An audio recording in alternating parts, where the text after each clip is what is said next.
అధ్యాయం 10వ వచనంలో ఒక అద్భుతమైన మాటను మన ముందు పెడుతున్నాడు. అదేంటనంటే, తాను చేయాలనుకున్నటువంటి కీడును చేయకుండా మానేడట.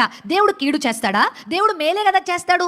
దేవుడు అందరికీ ఉపకారాన్ని ఉంది కదా. మరి ఎందుకు దేవుడు కొన్నిసార్లు కీడులు అనుమతిస్తా ఉన్నాడు? ఈరోజు ప్రపంచం మీదకి ఎన్నో తెగుళ్ళు, ఎన్నో వైరస్లు, ఎంతో క్షామము, ఎంతో ఖడ్గము, ఎంతో మరణము, ఎంతో నాశనము విలయ తాండవం చేస్తుంది. మరి ఎన్నో కుటుంబాల్లో ఎంతో దుఃఖం మనం చూస్తా ఉన్నాం. మరి ఎంతో మంది మరి కలవరపడుతున్నటువంటి పరిస్థితులు మనం ఉన్నాం.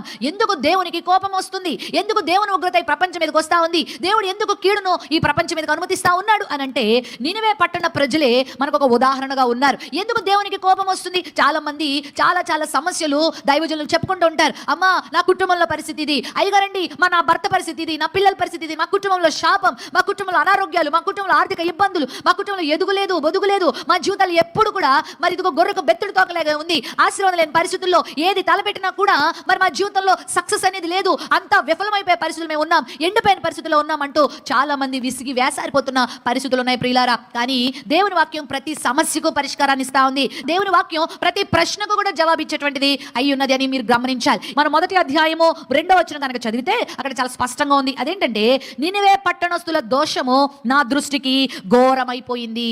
ఎందుకు దేవుని కోపం ప్రపంచం చూడాల్సి వస్తుందో చెప్పమంటారు ఒక మాటలో?